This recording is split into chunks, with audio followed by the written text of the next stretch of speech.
There's door prizes. We don't have any prizes behind the door. They're actually up here behind the podium. And we're going to call numbers out. As you see, each table has a number.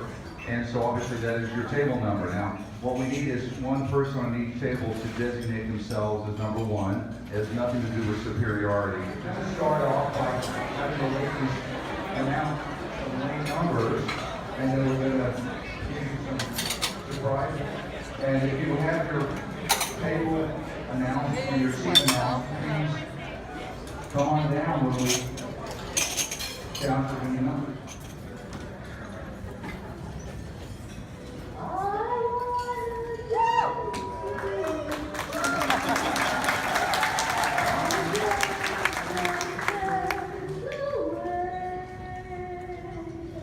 I'll be so close to you. In your arms I'll always stay. Leading one to the rhythm of our love.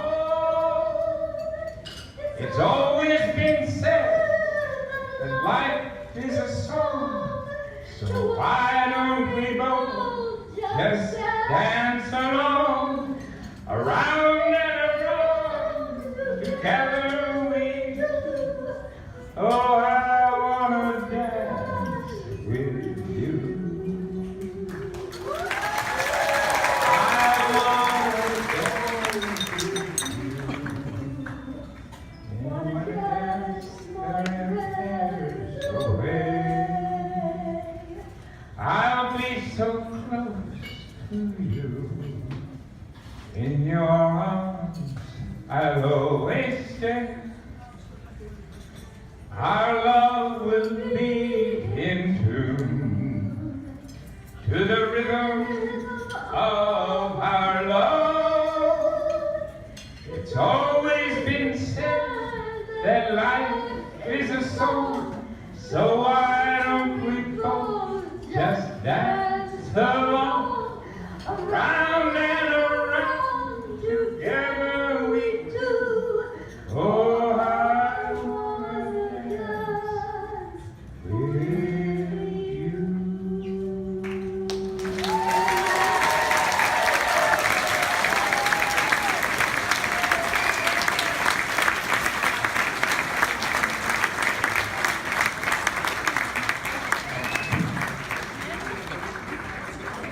Yesterday, I know I did this yesterday, but somehow when I got back and I was lying in bed and I was thinking, oh my God, I just love that so much when I started the hum. Shadows of the Night. And I got selfish and I said, I told Jim I want to do it again because I want you all to hum through the whole thing. So it starts. Da, da, da, go. Shadows of the night falling silently. Echo of the past, calling you to me. Haunting memory, veiled in misty glow. Phantom melody, playing soft and low. In this world that we know now, life is here and gone. But somewhere in the afterglow, love lives on. Dreams of long ago meet in rendezvous, shadows of the night, calling me to you. Thank you.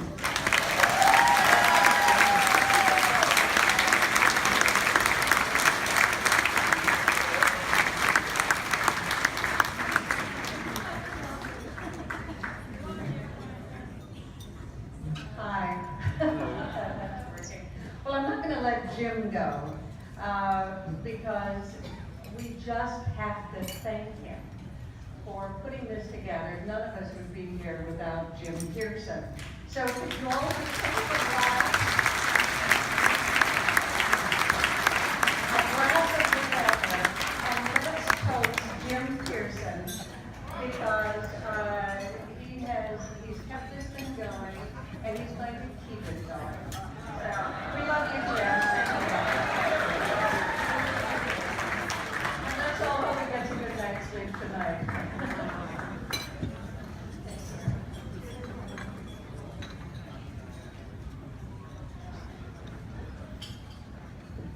Well, oh, I didn't even say.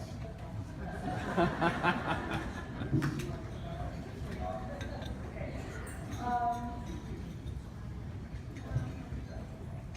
Is this one working? Okay, good. Well, I think that many of you remember my husband, Jeff Miller. He used to come to all of our Dark Shadows festivals. And so many of you were so terribly kind to him. I remember Roger Davis giving him a shirt that he loved and sitting and talking to him, and David Selby and Laura, of course. And so many of you were just lovely to chat with Jeff when he was ill. And I see that same sort of kindness and regard and spirit this whole weekend as everybody is looking out for each other and just being so warm and kind and generous. So maybe it's the hallmark of our Dark Shadows family, but maybe it's another reason why we all stay together. Anyway, I'm sure you're aware I've written a book called Last Dance at the Savoy, Life, Love, and Caring for Someone with Progressive Supranuclear Palsy. And I think none of us know what's in store for us, but for my husband it was PSP. And when he was diagnosed, one of his doctors suggested that I keep a daily journal, and that was the template for the book. So Jim has invited me to read a little bit from the book. Last Dance at the Savoy. Romance had found us at a transitional time in both our lives. As Jeff was still mourning the death of his first wife, my own marriage was dissolving, and we were both ripe for change. But frankly, when he unexpectedly came into my life again, I looked upon it as the resumption of an interrupted courtship of some 20 years. We first met in New York in September 1968, 8 years after Jeff launched Los Angeles Magazine, the first major market city magazine in the country. And 2 years into my run as Josette Dupre, the main squeeze of vampire Barnabas Collins in the gothic soap Dark Shadows. We each met and married someone else, but 2 decades later, one of Jeff's editors chose a coffee table book I'd written as a Christmas gift selection for the magazine. And shortly afterward, our courtship resumed in earnest when Jeff flew to London where I was filming. On a warm midsummer's evening, the last night of his visit, we strolled hand in hand across London's Waterloo Bridge after seeing a play at the National Theatre. Midway, we stopped to gaze across the Thames toward the Strand. At well after 9 o'clock, the last glimmers of a startling sunset splashed the sky with flames of amber and crimson, casting a coppery glow on the spires of Big Ben and the Houses of Parliament. I leaned into Jeff and he held me close, his cheek brushing my hair. "There," Jeff whispered. "There's where we'll have our supper." The Savoy was a perfect choice for our last romantic evening. We were still new to each other and still savoring the melting euphoria of falling in love. I was in my 40s, but felt like a giddy teenager and behaving like one. I couldn't imagine a moment without Jeff, yet he was leaving on an early flight the following morning while I would remain in England filming for several more weeks. We had no reservation for dinner, but hovered only minutes before the maitre d' ushered us to a table by a window aglow with light sparkling along the river walk. Appropriately enough, at this shrine to Art Deco, a string orchestra was playing Cole Porter. Jeff ordered champagne and led me to the dance floor. We danced cheek to cheek to Night and Day, swaying in a gentle embrace, falling in love all over again. On a starlit evening in April, more than 2 decades later, I I sat at Jeff's bedside, holding his hand, the air perfumed with the fragrance of yellow freesia blooming in a hanging pot outside an open window. Artie Shaw's Night and Day played softly, stirring memories. Jeff's eyes flickered, a smile curled the corners of his mouth. I leaned over, putting my hand to his shoulder, pressing my cheek to his. Breathing in his musky warmth, I felt the beat of his heart against mine. Our rhythms blending with the music as though we were dancing. Should be dancing. My eyes burned and tears fell, and I turned my head, letting the wetness seep into the pillow so Jeff wouldn't know I was crying. There was little we could hide from each other anymore, but there was one thing we did want to keep from one another. It was tears. He didn't want to see them, and I didn't want to spoil whatever precious time we had left. I slid my hip over the metal railing of the hospital bed and eased myself into the narrow space next to Jeff, careful not to dislodge oxygen tubes. The puffy green vinyl mattress, a motorized contraption installed to prevent bed sores, quivered with a gentle wheezing sound, adding its own rhythm to night and day. Jeff sighed, murmuring something I could barely hear. "I love you too," I whispered. I matched my breathing to his and drifted off. Progressive supranuclear palsy had crept into our lives on cat's paws, insinuating itself without haste or fanfare. Looking back, there were early signs of its presence, but we couldn't have known it at the time. We mistook stiffening joints, forgetfulness, changes in vision, stumbles, and even an occasional fall for nothing more than the vagaries of advancing years.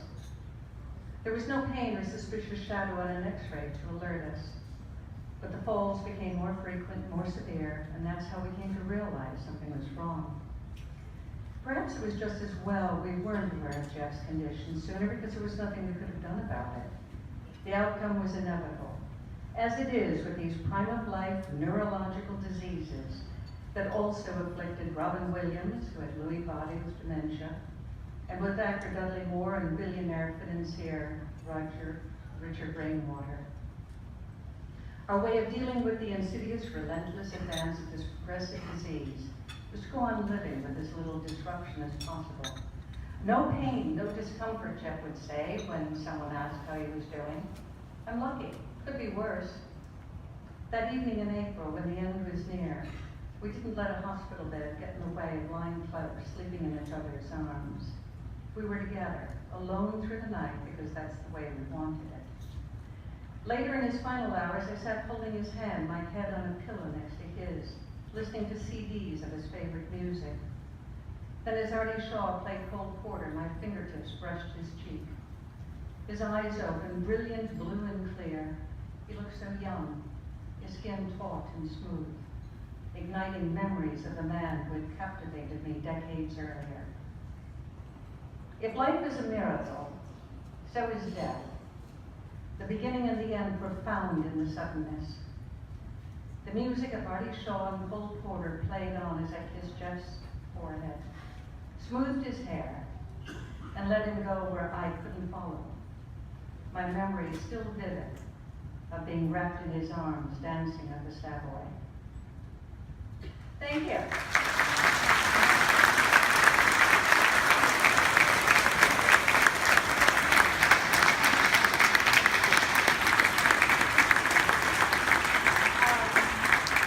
Last Dance at the Savoy came out on the anniversary of my husband's passing a month ago. And I've been a spokesperson for Cure PSP. And they're doing tremendous research into all sorts of prime-of-life diseases that includes actually Alzheimer's and ALS, Lou Gehrig's disease, CBD, NSA, Lewy body with dementia. And to that end, we're going to auction off some of the vintage memorabilia. I can't believe I kept all these things, but thank God I did. So I hope you'll be interested. We're going to have a little auction. Okay. We'd like to start off with a $50 opening bid for Maggie Evans' hair, which she will authenticate.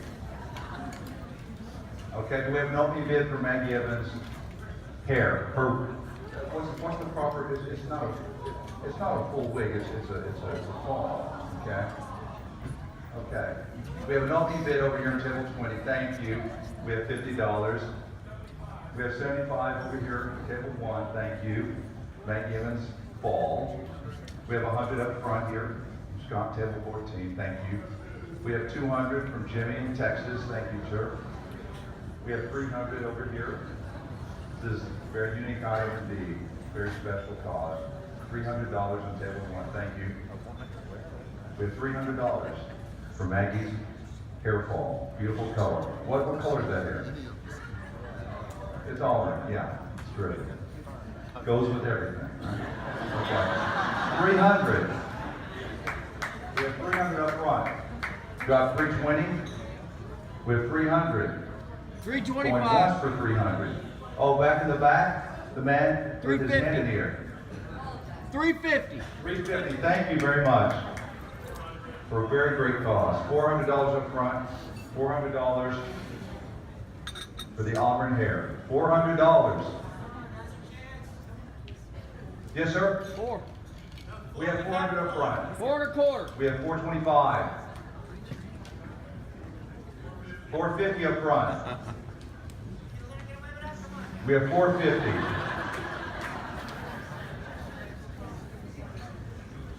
And Maggie Evans will, thank you, sir, 550 in the back.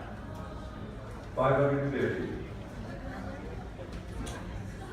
We have 575 up front.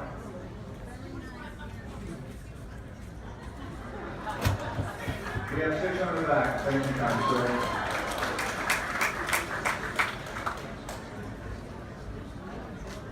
Going once for 6, twice for 6, sold for 6. Come on down, please.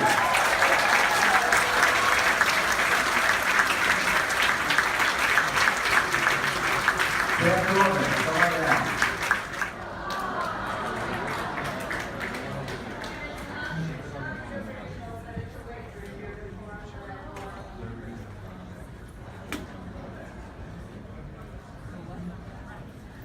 So, we got the main outfit.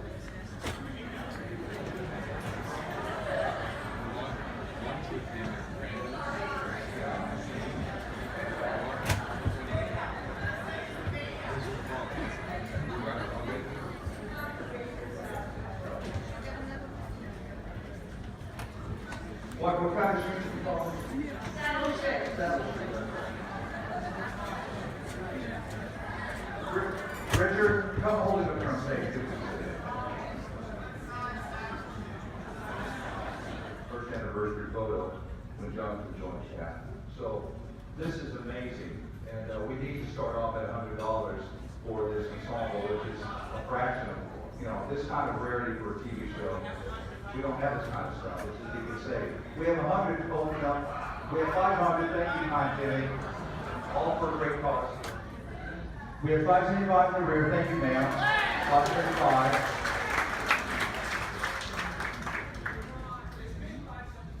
Yeah, yeah.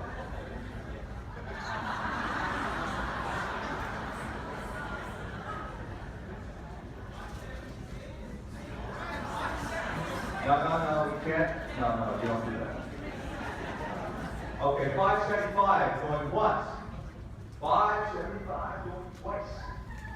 Sold for 575.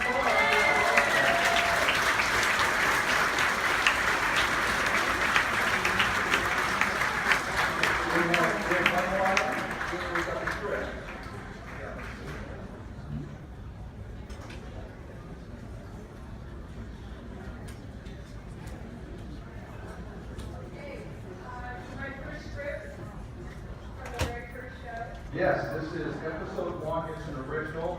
In fact, it doesn't even have all the parts typed in. It has Joan Bennett, Louis Evans, Alexander Mulkey, and Mitchell Ryan typed in.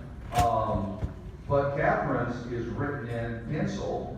So, no, she was obviously a last minute hire now. The hotel clerk, which was the wonderful Conrad Bain, is not identified yet. Wilbur Straight is not identified. The train conductor, Mrs. Mitchell, is an old actress named Jane Rose. She's not $300. We have 350. We have $350 for the episode 1 script. Yeah. Going once. We have $375 in the back. $375. We have 4. We have $375.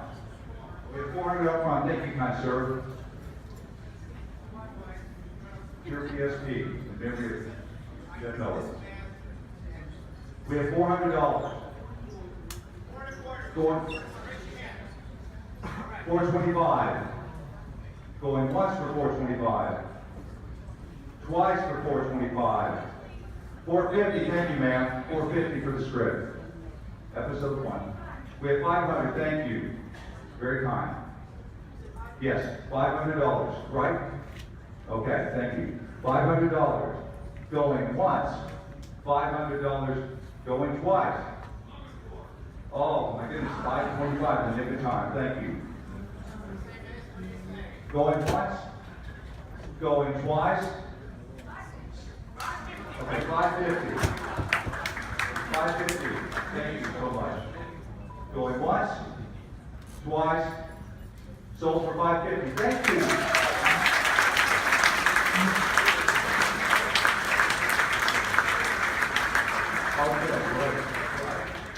He's the best kind of storm you can get.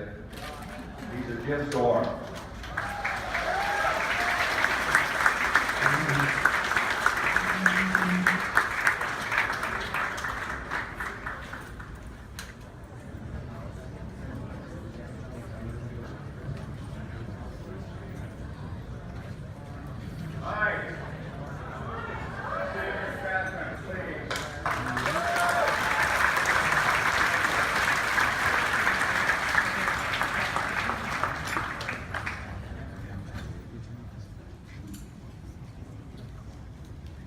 I'm going to blast everybody out.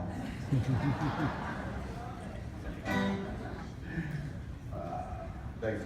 Thank you.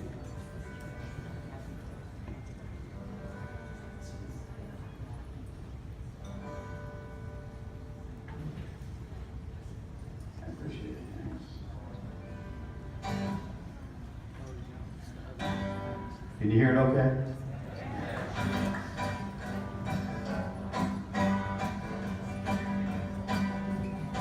We read about Samson, read on about his birth. He was the strongest man that ever lived on earth. One day, old Samson was walking along, and he spied on the ground and no jawbone. He picked up that jawbone, wrung it around his head. When he got to moving, 10,000 was dead. If I had my way, if I had my way in this wicked world, if I had my way, I would tear this building down.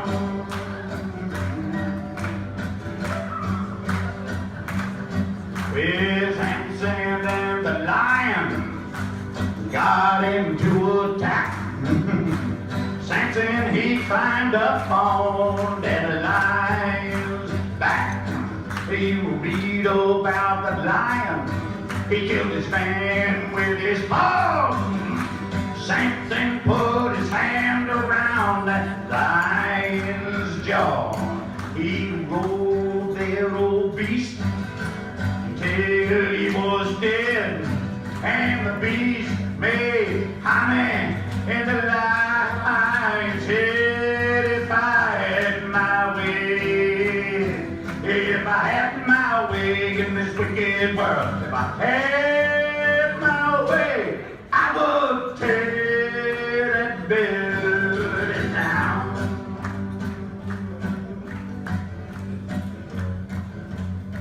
Well, Delilah was a woman. She was soft, she was fair. She had a lovely look, God knows, with cold black hair. Delilah, she come up to Samson's mind when he first saw the woman of the Philistine. Delilah, she climbed up Samson's knee. Now, kind sir, won't you tell me where your strength lies, if you please? Well, she talked so fine, and she talked so fair. Samson said, Delilah, hey, you can shave my head, you can shave my head just as clean as you can, and I will have the strength of a natural man. If I had my way, I would tear that building down. If I had my way, I would tear that building down.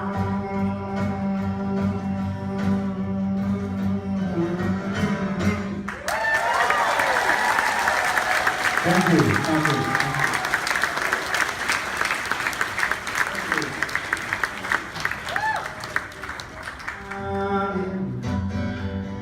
Hold my head up and be free, but I could not hide my soul.